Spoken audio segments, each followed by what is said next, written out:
Diástase no Pelo Amor de Deusas. Hoje a minha convidada, Anitta, que veio de muito longe, mas a gente tem uma história muito antiga, né, Anitta?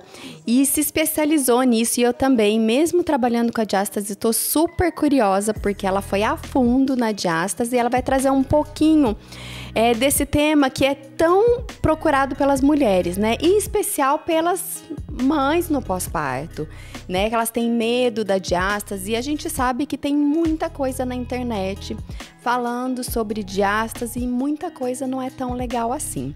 Então, hoje aqui no nosso episódio, a gente vai desmistificar um pouquinho sobre esse tema com a nossa convidada. Obrigada por estar aqui, é muito bom. Estou muito feliz de ter sua presença aqui, Anitta. Obrigada, Cláudia. Se apresenta para quem não te conhece, por favor.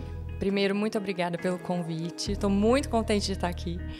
E como você disse, a gente já tem uma história de muito tempo atrás, né? Desde a dermatofuncional. Sim. Mas que bom. Então, meu nome é Anitta, sou fisioterapeuta. Já sou formada há muitos anos, não vale a pena mencionar. Mas comecei trabalhando com a dermatofuncional e a osteopatia. Então, eu sempre fiquei em cima do muro, entre essas duas áreas. E depois eu acabei...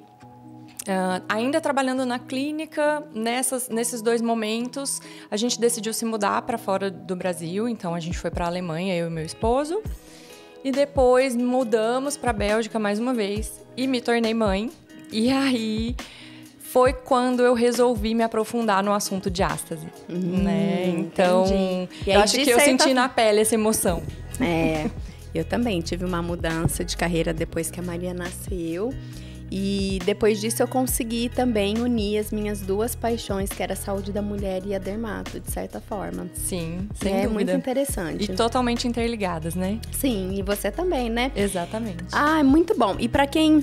eu vou deixar aqui na descrição do podcast o contato da Anitta nas redes sociais. Então, se você que se interessa por esse assunto também, seja profissional, seja mãe, é só seguir ela aqui, que vai estar aqui na descrição do nosso episódio.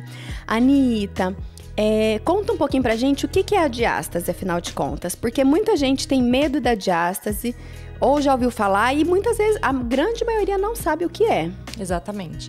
Então, a diástase é uma separação. Então, podemos ter diástase no nosso corpo em várias regiões, mas nós vamos falar especificamente da diástase abdominal.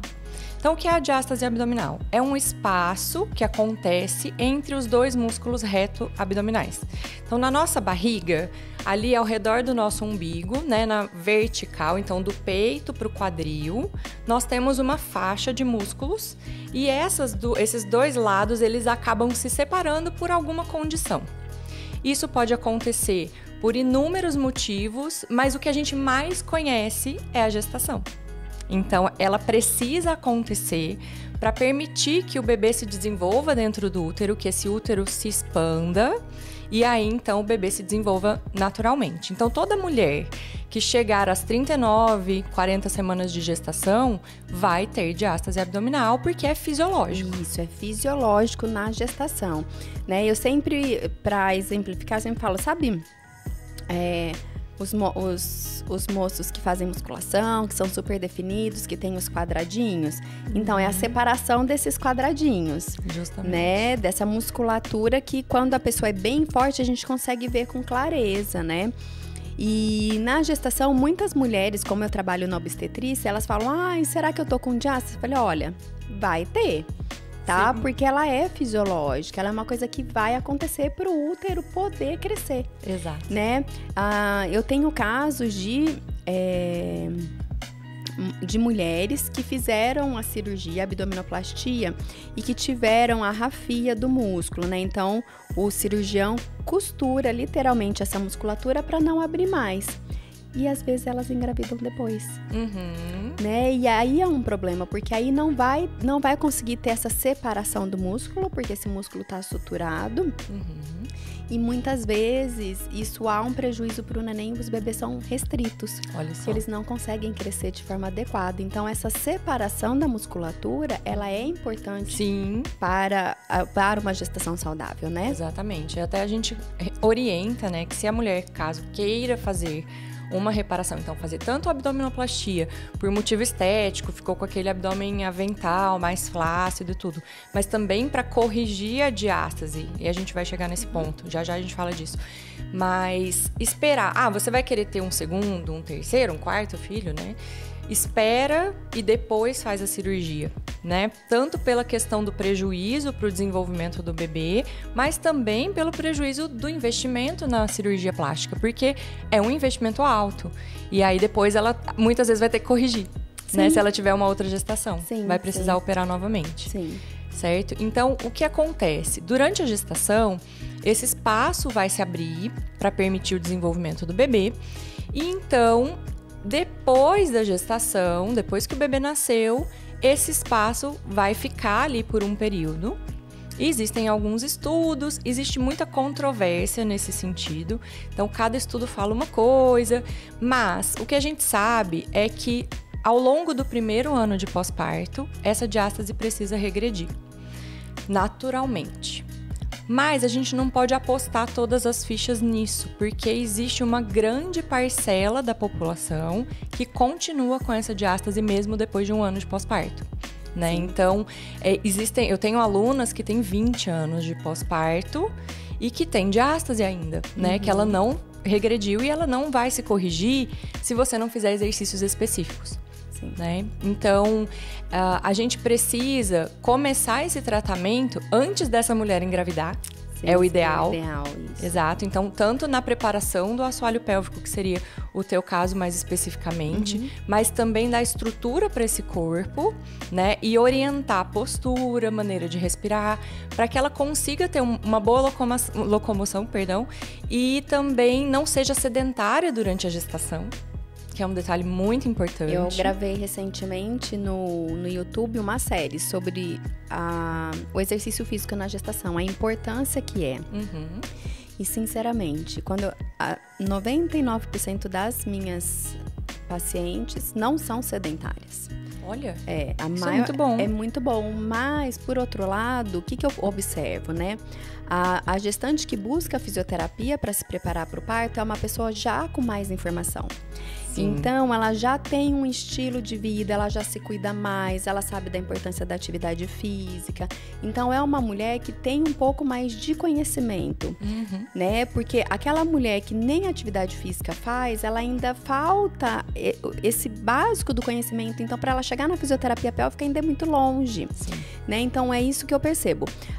Agora, quando eu recebo mulheres, recentemente eu recebi uma com 40 semanas. Olha. Ela chegou pra fisioterapia com 40 semanas. Eu olhei. Então. Eu falei, eu falei, não, calma, o que eu posso te ajudar? Porque eu não sei nem por onde começar, né? Porque 40 semanas, o que eu vou fazer? E aí a gente conversou um pouco, então, aí aquele perfil, né? Chegou tarde porque descobriu tarde, a fisioterapia sedentária, cheia de dores e o pior, a doula, né, que não tem informação na área da saúde, orientando os exercícios pra ela. Ai, que delícia. Eu assim, era facada atrás de facada que eu recebia no meu coração. Eu assim, Aí eu falei, tá, então vamos lá, me passa os exercícios que a tua doula te passou. Eram todos exercícios que potencializavam a dor dela. Aí eu falei, você vai parar todos os exercícios a partir de agora. Eu vou aliviar a sua dor, ela saiu daqui sem dor. Eu falei, eu vou te passar novos exercícios pensando pra melhorar, porque se nascer de 41 semanas, você vai ter pelo menos uma semana aí livre de dor e tal. E conseguimos um resultado em poucos dias. Que bom. Né? Mas é isso, né? O sedentarismo ainda é uma diástase enorme, né? Sim. Uma barriga avental, Sim. Tudo... Por quê? Decorrente do sedentarismo também. Exatamente. Até porque essa mulher que ela já pratica atividade física, ela já vai ter uma condição muscular melhor. Melhor. E aí, no pós-parto, a recuperação dela vai ser muito melhor. Então, né? Tá. Então, vamos lá. Então, a mulher que pratica atividade física antes da gestação, ela tende a ter uma diástase menor, na gestação? Não, ela tende a ter uma melhor recuperação no pós-parto. Ah, então não quer dizer nada se ela vai ter uma diástase grande ou não. Não. Não, porque tem muita relação com o tamanho do bebê, né? Quais alterações posturais essa mulher vai ter ao longo da gestação. Então, se ela ganhar muito peso, vamos supor, eu tive pacientes que ganharam 20 quilos. É muita coisa para uma gestação. E aí, obviamente, esse abdômen vai distender muito mais, a diástase será muito maior. Sim, a quantidade de líquido também, né? Isso, exatamente. Mas se ela for uma mulher que pratica atividade física, apesar do ganho excessivo de peso, toda essa musculatura já vai sendo melhor preparada. E no pós-parto, a resposta muscular dela vai ser muito melhor. Então, qual é a diferença que a gente vê? Você pega uma mulher que não fez atividade física, você avalia logo em seguida, você vê que a musculatura responde muito menos aos estímulos que a gente dá e ela demora muitos meses para conseguir se recuperar. Aquela mulher que praticou atividade física durante a gestação, muitas vezes muito bem orientada, porque tem isso também, né? Então, o profissional que orienta a atividade, ele precisa saber orientar em qual postura ela vai se colocar e como ela vai respirar para ativar o abdômen durante a gestação. Porque existem respirações corretas e ativações corretas. Isso tudo vai favorecer no pós-parto para que essa musculatura se recupere muito mais rápido. Então, tive uma aluna no começo desse ano que com 2 semanas de pós-parto, a musculatura dela estava completamente diferente, muito mais recuperada. Mas ela fez durante a gestação, e assim, independente do exercício, mas ela fez pilates durante a gestação com uma fisioterapeuta que sabia orientar o tipo de atividade, né? Então não é só a questão do tipo de atividade física, mas da orientação que essa paciente vai receber. Ah, com certeza, né? Se a gente ainda vê que a realidade para grande parte das mulheres são médicos que ainda não orientam atividade física na gestação, né? Então, assim, extremamente desatualizados. Sim. E quando orienta, é hidroginástica ou caminhada. Ai, meu Deus. Né? Então, é a morte, né? Então, assim, a gente ainda tem que lidar com uma situação que as mulheres ainda não têm orientação adequada. E quando a gente vê uma mulher que tem uma orientação, que tem um cuidado específico, a resposta é maravilhosa no pós-parto. Exatamente. Né? E isso, sobre a atividade física durante a gestação, que foi legal que você levantou, existia antes todo um conceito de que não, vamos esperar 12 semanas e aí depois das 12 semanas a gente começa a atividade física. Atualmente, o que tem nas convenções, então os artigos publicados, né, as diretrizes novas de ginecologia e obstetrícia, falam que essa mulher ela pode manter a atividade física. Então, eu já fazia atividade física antes, continue. Sim. Né? Lógico, se ela estiver desenvolvendo uma gestação saudável. Então, se tiver tudo bem, o médico pode liberar para atividade física e ela pode continuar. O que a gente precisa pensar? Dosar melhor a carga, intensidade, porque essa mulher não pode se cansar durante a atividade física, né? E conforme o objetivo da atividade física. Exatamente. Né? E conforme o tempo for passando, então os meses da gestação forem passando, a gente vai diminuindo carga, mudando o tipo de estímulo, para que ela já vá se preparando para o parto com uma melhor mobilidade, uma melhor condição para o parto, que a gente... Bom, eu sou do parto natural. Então, eu indico que todo mundo possa tentar um parto natural. A não ser que a pessoa realmente não queira ou tenha uma contraindicação, né? Até porque você impor isso pra pessoa é muito ruim, né? Você tem que fazer. Sim, aí já não é mais a humanização, né? A humanização é respeito às escolhas. Exato. Né? A gente traz as informações, obviamente o parto natural são inúmeros benefícios, muito maiores do que uma cesárea eletiva. Exato. E aí a pessoa escolhe, a gente fala, olha, o parto é isso, isso e isso, a cesárea é isso, isso e isso, risco-benefício, né? Exato. E aí a pessoa põe na balança, ela escolhe o que é melhor para ela, né? Recentemente teve uma que me procurou e ela queria... ela me procurou. Ela tinha uma cesárea eletiva e ela estava grávida novamente. Ela, mas eu até tava pensando em tentar, mas o parto dói? Eu pensei assim. Eu falei, sim. Eu falei, gente, é a única informação que todo mundo sabe. Tipo, pelo menos essas pessoas sabem. Exato. Até os homens, todo mundo sabe. Eu falei, nossa, se ela sabe só isso, imagina o que falta pra ela. Aí eu passei pra ela tudo que eu podia de informação e tal. enfim, escolheu a cesárea e tá tudo bem. Tranquilo. É a escolha dela, né?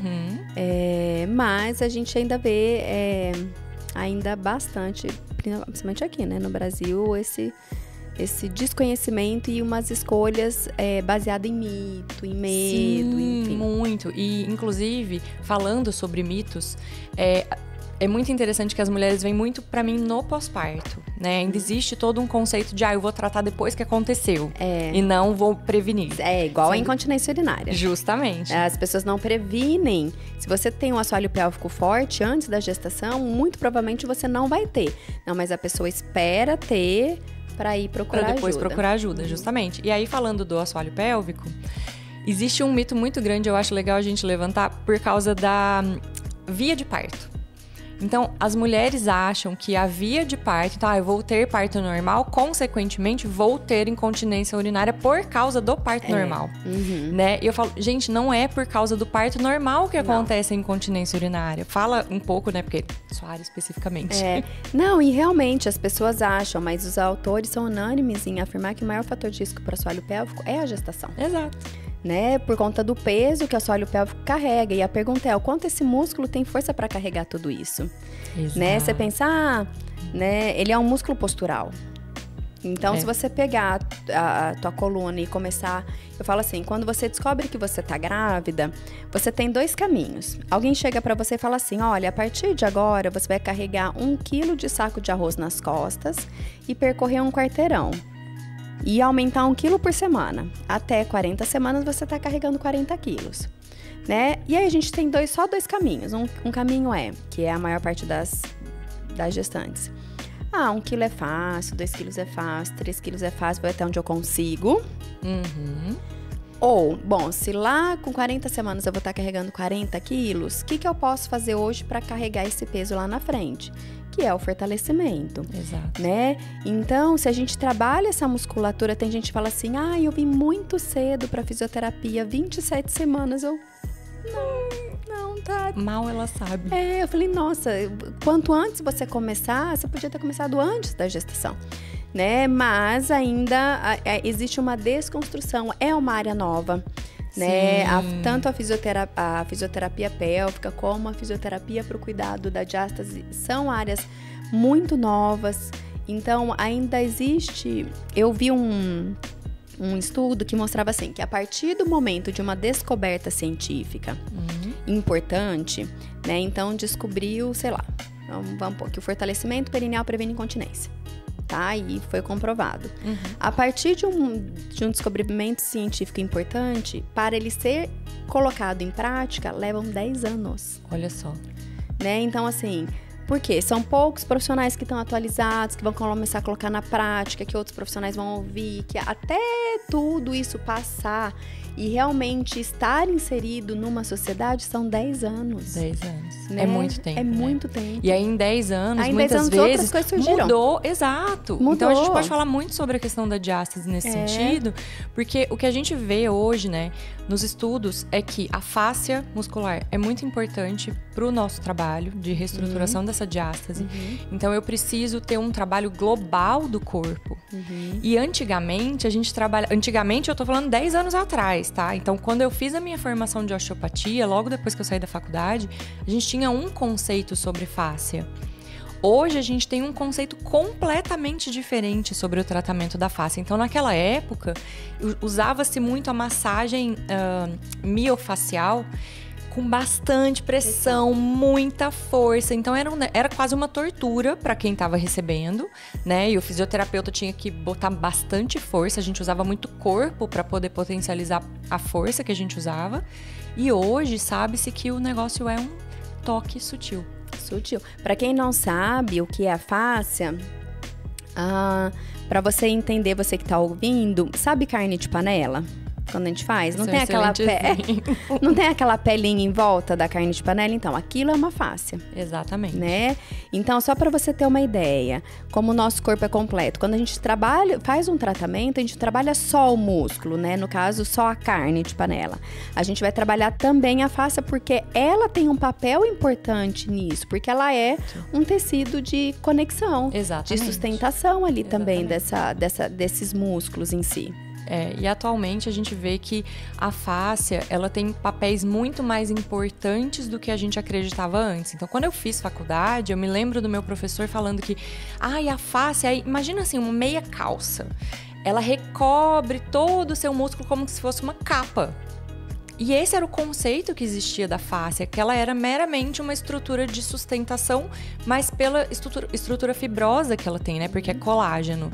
Mas hoje a gente sabe que é um tecido muito vivo e que é um tecido que responde a estímulos emocionais. Isso que eu ia falar. Ele tá ligado diretamente às emoções. Diretamente às emoções. Eu posso ter, por exemplo, eu tenho uma cicatriz de cesárea, né? E essa cicatriz reflete dor no meu ombro.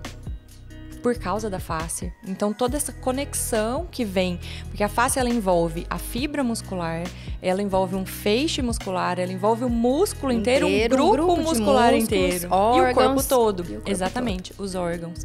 Então, eu posso ter uma alteração de estômago, né, que vem de uma alteração muscular. Então, eu sinto dor de estômago e isso é por causa de uma alteração muscular, né, da fáscia de algum determinado grupo de músculos. Uhum. Então, o quanto isso é rico hoje, e isso mudou em 10 anos, né? Uhum. É muito pouco tempo. E você sabe que esse ano eu vou de novo todo ano tem um encontro de fisioterapia do assoalho pélvico aqui em Ribeirão, lá na USP. E esse ano eu vou de novo, né? Vai acontecer em novembro, se eu não me engano. E teve uma discussão muito grande sobre diástase com a Caribô. Ai, que legal. Né? Uhum. E ela é a fisioterapeuta referência hoje mundial, né? No quesito saúde da mulher. E até então não tinha nada de estudo. Não. Né? E a gente falou assim, olha... E ela começou a mostrar os estudos e não tinha... O que a gente faz para cuidar dessa diástase? Qual o melhor exercício? O que melhora? O que piora? Né? Eu faço abdominal, faço prancha, faço abdominal segurando o feixe muscular, a musculatura, tal. E não tinha nada. E aí, eu lembro que eu levantei a mão e falei assim, e o que eu faço com a minha paciente que chega com a diástase no consultório? Ela falou, nada. Porque se não tem evidência científica, você não faz nada, é só. Ótimo. Ai, gente, vamos botar fogo no parquinho. Então, assim, eu não faço nada mesmo, porque você ter uma diástase permanente, um abdômen flácido, isso tem inúmeras consequências. Exatamente. Não é só estética. Não é aquela mulher que chega... Lógico que muitas vêm pela estética. Ai, eu sou magra, mas tenho aquela barriguinha estufada, né? Mas não é só estética. A gente tem uma série de consequências musculares por conta desse abdômen mais fraco. Exato. E foi legal que você levantou a Caribô, porque ela é uma estudiosa da área. Caribô é norueguesa, né? Norueguesa. Certo. Então essa semana no grupo de estudos a gente estava discutindo um artigo feito na Noruega para conscientizar a equipe médica, principalmente, sobre esses relatos de queixas com relação ao corpo. Né? E que é muito negligenciado lá. Então, o estudo foi feito lá na Noruega, com mulheres no pós-parto e que se queixavam da diástase, se queixavam do abdômen feio, daquela maneira, estufado ou a barriga de avental. E os médicos europeus, eles têm uma tendência... É um conceito bem cultural europeu. As pessoas não ligam muito pra estética. Eu já percebi isso lá mesmo. E aí, então assim, é bem comum. Você anda, principalmente em Paris, que todo mundo pensa, ai, nossa, é um lugar tão fashion. Tem a Paris Fashion Week. As pessoas andam todas descabeladas e mal arrumadas. Então, não é conceito Fashion Week, é outra história. Mas, eles têm todo um conceito de, não liga, isso não é nada, né? Deixa pra lá, seu corpo agora é de mãe, seu corpo é assim, você tem que aceitar. Só que essa mulher, muitas vezes, ela vai começar a ficar mais tímida, introspectiva, ela para de sair de casa, começa a usar roupas que não favorecem a beleza dela para esconder aquela barriga e aquilo que incomoda. Então, a queixa é muito negligenciada. E aí a gente pega a Caribô, que é uma estudiosa de lá, né, que estuda diástase. E é dessa cultura. Exatamente, que é dessa cultura. E ela imagina que ela tá lutando também contra um sistema que não liga para isso, né? Tipo, tá bom, isso daí vai acontecer e dane-se, sabe? Então, só que por outro lado, ela é muito, eu acho que ela tem uma visão muito radical, como essa própria resposta que ela te deu, não faça nada. Mas sim, não fazer nada. É porque eu vejo assim,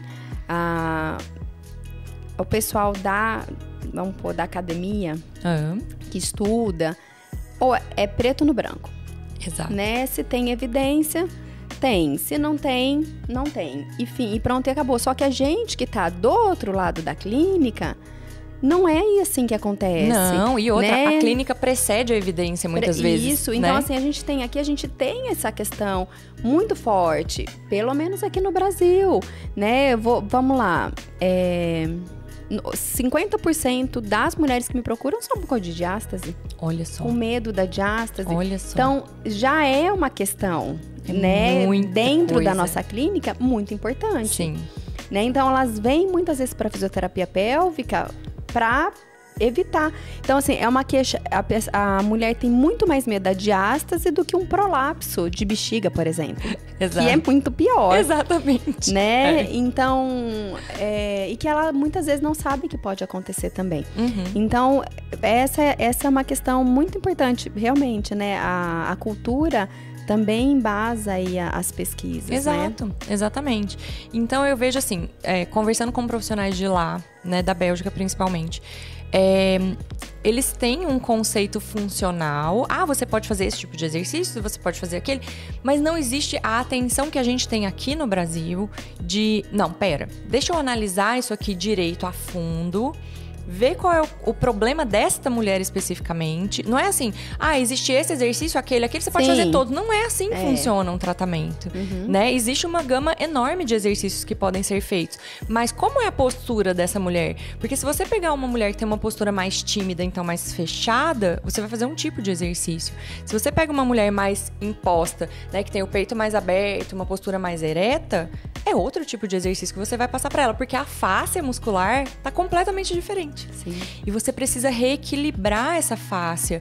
Então, pensando na lombar, pensando no assoalho pélvico, no diafragma, para aí você dar condição para esse abdômen, exatamente, se reestruturar, né? Então, não é que eu vou olhar para aquela pochete e vou, não, isso aqui é flacidez de pele, vou tacar uma radiofrequência para tratar. Vai ajudar? Vai. Mas vai tratar a pele. A pele. E que é a mesma situação da abdominoplastia. Então, a abdominoplastia é um conceito que a gente fala hoje que é fisioterapia não fecha diástase. O conceito fechar, né, ele é muito forte para você dizer que um fisioterapeuta consegue fazer isso. Por quê? Eu só consigo fechar realmente uma diástase se eu costurar essa diástase. E quem faz isso é o médico? Na abdominoplastia. Porém, a fisioterapia devolve... mecânica, né? Exato. A fisioterapia devolve função para esse abdômen. Então, existem hoje médicos, cirurgiões plásticos, que já indicam um tratamento antes da cirurgia de abdominoplastia para devolver função para esse músculo, para depois fazer a abdominoplastia. Por quê? Imagina que essa pessoa tem um abdômen, ela perdeu peso, então tem aquele abdômen avental, bastante flacidez, tudo. E aí ela vai para o cirurgião plástico e ele opera e fecha essa diástase. Só que não tem função muscular ali. O músculo fica parecendo um barril amarrado. Vamos usar esse termo que eu acho que dá para entender bem. Então, a barriga fica estufada, certo? Não vai ficar bonito. Somente aqui em cima. Exatamente. Principalmente a parte mais próxima do peito. Não vai ficar bom, né? Vai tirar a pele. Então, a pele, a flacidez vai sair. Resolver. Mas, quando você olha para esse abdômen, a gente bate o olho, a gente sabe exatamente que foi feita uma abdominoplastia ali, porque é nítido. O médico hoje, ele já tem os médicos mais atualizados, obviamente, mas eles já têm uma visão de, não, pera, vamos melhorar a função muscular e depois eu vou fazer o fechamento, né? Vou costurar, fazer a ráfia da diástase novamente e isso daí vai ficar muito mais bonito, melhor. Além de muito mais funcional. Tem inúmeras mulheres que fazem a cirurgia de abdominoplastia e morrem de dor nas costas depois. Né? Mas eu sinto muita dor na lombar. Lógico, não tem função. Né? Você amarrou, você aumentou a pressão dentro do abdômen. Essa pressão tá a ponto de explodir, mas não vai. E aí, gente, vai pingar. Assoalho pélvico, tá? Isso Exato. tudo vai chegar lá no assoalho pélvico. Porque a hora que amarra esse barril aí, Aumenta a pressão intraabdominal e o assoalho pélvico. Que vai escapar pelo lado mais fraco. Vai escapar pelo lado mais fraco. Se for assoalho pélvico, é incontinência urinária. Prolapso. Né? Então, olha como é super importante. Realmente, existem profissionais mais atualizados e que antes de uma cirurgia, manda essa mulher para nutricionista para melhorar a qualidade de vida, porque não adianta nada ela fazer uma cirurgia e continuar com o mesmo estilo de vida. Para a reabilitação. Você sabe que aconteceu um caso bem curioso recentemente, vai fazer umas 3 semanas. Eu acompanhei um parto, era o 4º neném. Então, ela teve a primeira gestação, foram gêmeos, né? E acabou virando uma cesariana no final, mas ela entrou em trabalho de parto e virou uma cesárea. O segundo parto foi um parto normal, do 3º neném, e ela estava grávida do 4º. E ela tem 42 anos, 42, 43. Então, né? O abdômen distendeu muitas vezes. E a primeira vez mais ainda, porque ela chegou numa gestação de 40 semanas de gêmeos. Nossa, então, que é menos comum, né? E bebês maiores e tudo mais. Enfim, rompeu a bolsa dela de manhã. Inclusive, foi o trabalho de parto no dia do episódio que a gente gravou aqui. Mês passado, que a gente tava gravando, eu tive que sair. Ela me ligou às 4 horas da manhã, que tinha rompido a bolsa, mas foram gotinhas só, foi um furinho, não foi um rompimento, né? Daqueles clássicos. E ela era de fora. E aí, enfim, aí ela falou com a médica falou pra ela veio com ela pra Ribeirão, tal. Chegou aqui, ainda falei pros meninos, vou dar uma passada lá no hospital, cancelei um episódio. Falei, vou dar uma passada lá no hospital pra ver. Cheguei lá, ela tava fora de trabalho de parto. E tinha rompido a bolsa. Né? Aí voltei, terminei a gravação, voltamos pra lá. Aí eu falei, a gente precisa, né? Porque a médica tava lá esperando, sei lá, a morte da bezerra, talvez, sei lá o que era, porque não tava esperando. Então já que internou, né, o que a gente vai fazer? E ela queria um parto natural. Só que sem contração não existe parto. Então seria o quê? Então vamos começar a induzir esse parto, né? Então, vai colocar ocitocina, o colo tá favorável, bora pra ocitocina. Aí, olha que interessante. Ela tinha uma diástase enorme. Apesar de ter feito a preparação pro parto, tudo, mas era um músculo que já era fragilizado. Ela não praticava atividade física antes da gestação. Gente, vamos combinar, né? 3 bebês em casa é bem difícil, não é nada fácil. Né? E ela tinha uma flacidez abdominal muito importante. E aí, o que aconteceu? A hora que a Thay fez o toque, ela falou, Cláudia, o bebê tá totalmente fora da pelve, né? Porque o parto é uma questão mecânica, né? Aí ela falou, e a barriga dela toda caída pro lado direito. Aí a hora que eu puxei a barriga dela, puxei o neném, peguei, pus as 2 mãos assim, puxei o neném pra cá. Pro centro. Pro centro. E a Thay fazendo o toque, a Thay entrou. A hora que eu soltava, o bebê saía. A hora que eu puxava, o bebê entrava na pelve. E precisava do quê? Pro parto acontecer, precisava que o bebê fizesse um movimento de descida dentro da pelve. E ele tava fora da pelve. E a gente assim, putz, e agora, né? Porque colocar uma ocitocina vai empurrar o neném fora da pelve. Aí eu tava assim, uma médica que a gente nunca atendeu na vida. A gente assim, eu falei, e se a gente amarrar ela? A Tayane, né? Vamos amarrar. Aí a Tayane falou, vou ver o que tem. Eu falei, vê se tem alguma... Como se fosse uma cinta pra reposicionar. Uma faixa, alguma coisa. Que a gente ia pôr um lençol, a gente tava pensando o que fazer. Aí tinha atadura. Aí eu peguei, puxei o neném e a gente... Fiz uma bandagem inventada na hora, vozes da nossa cabeça. E aí, colocamos. A gente falou, vamos ver o que vai acontecer. A médica só assim, ó. Tipo, ai, meu Deus. Povo é doido, né? Olhos arregalados. Aí eu falei, colocamos, falei, vamos, Ale, vamos fazer. E aí começamos a fazer exercício pra esse bebê descer, a abertura dos estreitos. E vamos. Menina, não é que funcionou? O bebê nasceu em 2 horas.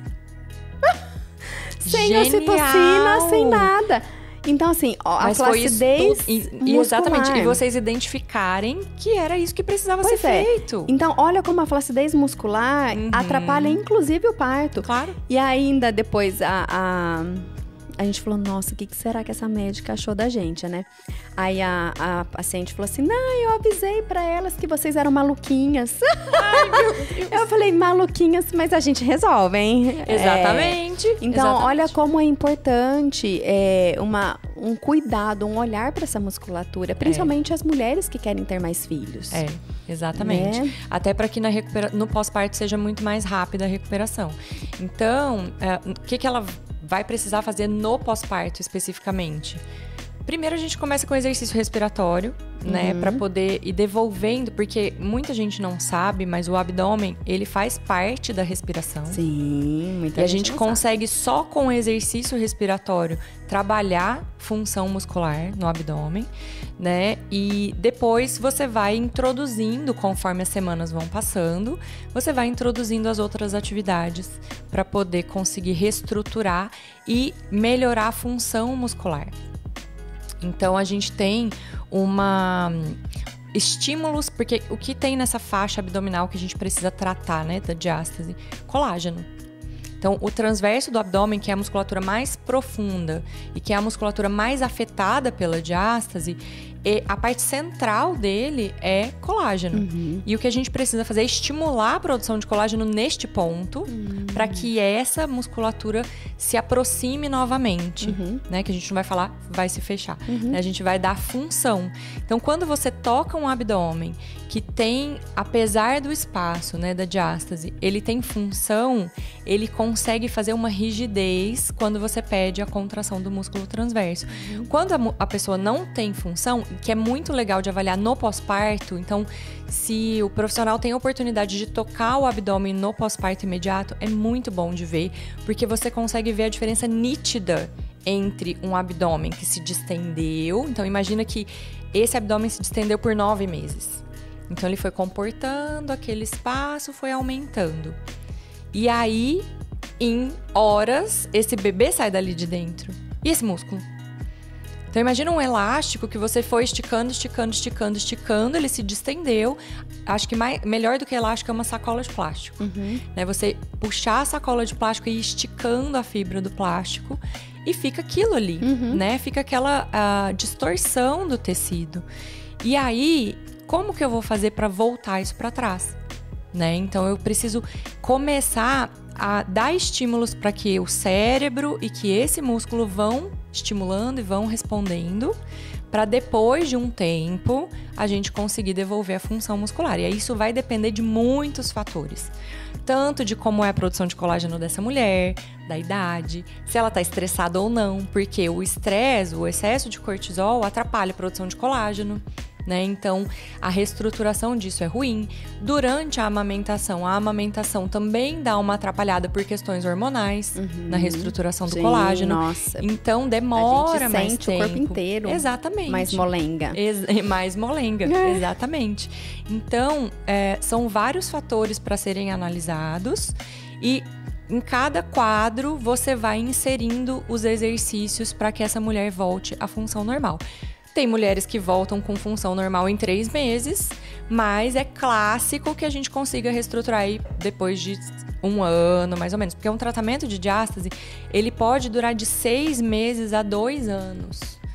E tem exercícios que ela vai ter que fazer para a vida toda. Porque imagina, aquele corpo teve uma diástase, essa mulher não fez abdominoplastia, tá? Então o médico não foi lá e costurou, devolvia a função muscular. Tá tudo bonitinho lá, toco, não tem espaço, tá tudo certo. Aí essa mulher tem um Covid. E aí ela tem aquele Covid que dá muita tosse. Tosse. Ela pode perder a função muscular do abdômen pelo excesso de carga, né, da tosse. E essa diástase voltar a acontecer novamente. É músculo, então, né? é músculo, justamente. E aí precisa tratar de novo. E conforme a gente vai envelhecendo, a gente vai perdendo massa magra do corpo todo, né? Colágeno. E colágeno. Colágeno. É uma luta contra o tempo. Agora, olha só. Agora, a pergunta que não quer calar. Diga. Tá? E vamos Lá polemizar aqui. 2 coisas. cinta pós-parto. Ai, meu coração. E taping pós-parto. Tá. Me conta, qual que é a sua opinião? Porque há uma controvérsia enorme e assim... E eu acho que eu sou bem mais natureba que muita gente. Então, me conta, porque eu vou te falar uma coisa. Que o que eu recebo de mensagem, eu tenho vontade de deixar um texto pronto já. Oi, Cláudia, você aplica o taping pós-parto? Nossa, incrível. Como que isso pegou uma Pois fama, né? Uma fama como se isso fosse a solução mágica de todos os problemas. E assim, aí eu só respondo assim, você fez alguma preparação durante a gestação? Não. Você pratica atividade física? Não. E ela quer pôr o taping no pós-parto, entendeu? Gente. E eu me recuso, porque eu falo, eu vou tirar o dinheiro dela e não vai resolver nada, entendeu? Então, eu falo, olha, não aplico. Enfim, né? Porque é a mesma coisa que um remédio. Sim. Você liga pro médico e fala, você me dá dipirona? Não, ele vai dar se você precisar da dipirona, né? Então, assim, tá na moda, né? Antes era a cinta, agora a cinta caiu, foi substituída pelo taping. Sim. Né? Então, me conta, qual que é a sua visão disso? Então, a minha visão é a seguinte, acho que eu também sou muito natureba. Então, eu vou dar uma explicação que eu acho que pode matar muitos desses argumentos. Não pelo taping, mas pela cinta. O nosso corpo, nosso cérebro, é extremamente inteligente. E ele vai fazer tudo para economizar energia. Então, eu tô sentada aqui nessa cadeira. Se eu não tiver... é lógico que conceitos de postura hoje mudaram, depois a gente fala disso. Sim. Mas se eu não prestar atenção, daqui a pouco eu tô sentada totalmente torta. Eu no último episódio. Exatamente. Então, conforme a gente vai se cansando, o cérebro vai desligando aquilo que ele não precisa, que ele não julga como importante. E aí, essa mulher saiu de um pós-parto com um abdômen distendido, pouca força muscular. Porque eu tenho um alongamento de fibra e não tenho força, né? Que prejudica a força. E aí, eu vou lá e coloco alguma coisa que venha e sustente esse tronco por ela. O que meu cérebro vai fazer? Relaxar ainda mais. Não preciso de músculo. Pra que eu preciso me fortalecer se tem alguém fazendo a minha função? Exatamente. O que eu acho que pode ser usado é alguma calcinha, alguma coisa que dê uma sensação de segurança. Daquela barriga gelatina que incomoda. Isso que, né, tá tudo muito solto. Então, colocar uma calcinha bem alta, né, que dê essa sensação de que tá preso, mas jamais nada de alta compressão. Jamais. Concordo. Porque o seu cérebro, ele vai se acomodar e ele vai falar, dane-se. E a hora que ela parar de usar, a barriga tá pior do que já era, exatamente. Sobre o taping, eu acho bem curioso, porque as pessoas acham que é um negócio super mágico e elas não têm noção do quanto isso pode ser perigoso. Sim. Existe alergia a taping. Bastante. Né? Mais do que a gente possa imaginar. Justamente. Eu me lembro que numa paciente gestante, eu coloquei pra ajudar a dar um pouco de sustentação pro abdômen, uma faixa só que a gente coloca embaixo, assim. E ela não conseguiu ficar com o taping, porque ele coça. E ela arrancou o taping. Eu falei, você é doida, você não podia ter arrancado. Porque no arrancar, você pode fazer bolha. Arranca a pele. No caso dela, isso não aconteceu. Mas ela não suportou a sensação. Agora, era uma faixa de 5 centímetros. Imagina no pós-parto que você coloca tape sobre tape sobre tape, o abdômen inteiro. Então, é um desconforto que muitas vezes não vai ter benefício nenhum. Talvez ele tenha essa sensação de te sustentar, mas uma calcinha faria um efeito igual. Igual. Né? Então, eu acho bem complexo colocar pra todo mundo. Tá, total. Né? E existem pessoas hoje que fazem exclusivamente isso. Elas só colocam tape pro pós-parto. Só que ela não conhece essa mulher. Ela é uma colocadora de tape. Exatamente, uma colocadora de tape. Se ensinar a Maria, ela vai colocar o tape Exatamente. também. A Maria não tem segredo. Trabalhar pra mim. Exato. Né? Você vai lá no hospital e coloca o tape pra todo mundo. É a mesma coisa. Fica fácil. Né? Sem você ver função. Uma inclusive, essa da cesárea, que acabou sendo cesárea, ela falou assim, Cláudia... você coloca o tape em pós-parto? Eu falei, se houver necessidade, sim. Tá. Quanto você cobra? Eu cobro tanto a avaliação e mais o taping. Não tem desconto na avaliação? Eu falei, não. Não, mas gente, porque a avaliação é o mais importante para saber se eu vou pôr o taping. E é o muito mais complexo, porque colocar o taping é fácil. Exatamente. Então, é impressionante como, assim, você tem uma técnica milagrosa, né? E aí começa com a blogueiragem que faz e não sei o quê, tá. E aí todo mundo acha que isso é o importante. Exatamente. É impressionante. E se você for ver na prática, dura pouquíssimo tempo. Porque... E vamos combinar? Quem já é mãe? Ai, gente. Que já viveu as catacumbas do puerpério. É um saco. Não, você tá lá, você não dorme, você não consegue escovar o dente, você tá amamentando, você cheira leite, peito que dói, é períneo que dói, ou é a cicatriz da cesárea que dói. Você ainda tem algo te apertando, exatamente, te coçando, te pinicando. E te grudando, né? Que limita seu movimento. Ai, gente, é muito Não, ruim. gente, vai ser feliz, a sua barriguinha vai. Calma, depois você vai cuidar. Deixa a barriguinha grande agora que ela pode, porque os órgãos ainda estão voltando pro lugar, o útero ainda não voltou ao seu tamanho original. Então, sabe? E é uma coisa que... Pra mim, me incomoda bastante foto antes e depois de taping. Pós-parto. Não sei se você já viu. Já vi. Cara, que prisão que a mulher vive. A mulher tem que ser linda, maravilhosa, pele esticada, Sim, cabelo penteado, unha perfeita. feita, não sei o que lá. E no pós-parto, e 10 dias depois, ela tem que estar a barriga chapada. Exato. Pelo amor de Deus, Exato. É muita loucura. É muito impressionante, né? Então, porque você não tem liberdade pra de... viver um pós-parto. Viver o pós-parto, Tipo, justamente. eu vou ficar com a barriga distendida porque os meus órgãos vão levar 60 dias pra voltar. Eu levei 9 meses, 10 meses pra gerar um bebê. Meu corpo não vai voltar em 10 dias. Não, definitivamente. Mas existe uma pressão muito grande em cima disso, né? E eu acho que isso só piora. As fotos de antes e depois só pioram. Só. Né? Porque não é assim que funciona. Não é. E não é funcional, não é saudável, não é. Eu acho muito maluco, né? E é triste, é muito triste, porque a gente vira escravo dessa sensação. Não, eu tenho que estar sempre impecável, né? Eu tenho que estar sempre bonita, eu tenho que estar sempre bem, eu tenho que estar... Gente, é o que você disse, uma prisão. Uma prisão. E, Anitta, fala um pouquinho da sua mentoria, que eu tô interessada. Você é aluna da Anitta, ela foi minha aluna, agora eu serei dela. Exatamente. Então, a minha mentoria, ela é para profissionais, então, para profissionais do movimento especificamente, porque não é para ensinar a tratar a diástase, somente isso. É para ensinar o profissional a pensar uma diástase. Então, como que funciona uma diástase, como que eu tenho que olhar para essa pessoa, para essa paciente, e como que eu vou tratar essa diástase depois. Né? Então, todo profissional do movimento precisa ter esse conhecimento. Vamos supor, um professor de yoga. Ele precisa saber que tipo de exercício que seria contraindicado naquele momento. Legal. Entendeu? Mas um fisioterapeuta que está mais ligado e que seria o primeiro profissional da linha, né, para tratar essa paciente, também precisa. E o que eu pensei para a mentoria? Eu fiz inúmeros cursos sobre diástase. Eu cheguei num ponto assim que eu falava, já virou tudo mais do mesmo. Eu fiz sabe? Isso. Pra mim aconteceu também. Isso. Exato. E aí você começa a falar assim, mas falta isso. Nos cursos falta esse detalhe. Por que eles estão me ensinando assim? Eu queria fazer diferente. E aí eu pensei exatamente o que eu poderia fazer diferente. Eu acho que a pessoa tem que entender, ela tem que ter raciocínio clínico. Isso. Sabe? Então, olhar para aquela paciente, entender as alterações estruturais que ela tem, alterações psicológicas que ela tem e conseguir para aquela paciente pensar o que eu poderia fazer.